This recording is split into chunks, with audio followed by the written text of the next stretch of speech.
آیا میخواین بفهمین تجارتی که بیشترین فایده را داره کدام است؟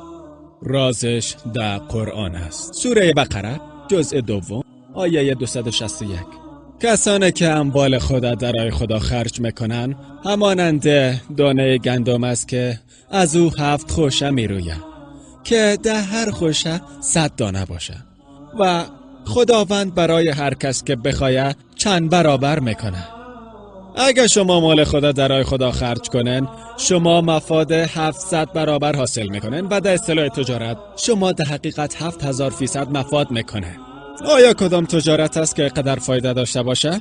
پس سرمایه گذاری خدا در راه خدا کنن.